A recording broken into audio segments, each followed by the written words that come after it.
But this seems to be pretty significant. We knew that Binance, of course, a major player, if not the major player when it comes to the crypto space, was facing a little bit of heat from regulators in the US. And now we have a little bit more detail on that.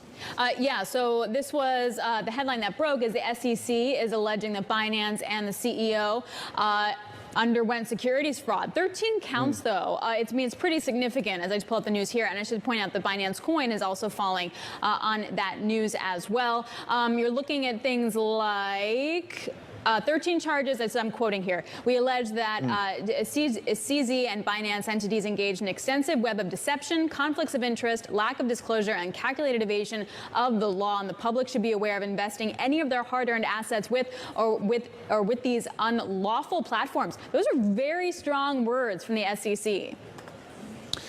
They're not pulling their punches. And of course, Binance became a focus of scrutiny after the travails of FTX. And we spoke at Bloomberg to Changpeng Zhao Changpeng, CZ, a number of times, and he would say, look, we are working with regulators, we're engaged with regulators.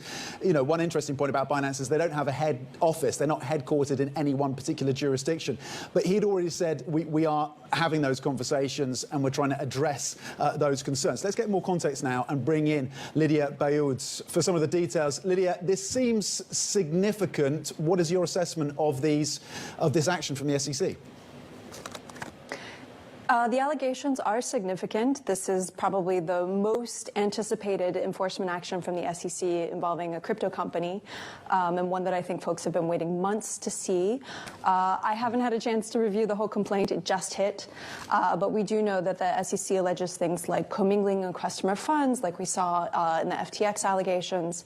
Also, you know, the U.S. entity of Binance, which has long claimed that it walls off U.S. customers from accessing the international site. You know, the SEC seems to be alleging that that was not, in fact, the case, or that controls weren't sufficient. Interesting to also see it go towards litigation rather than a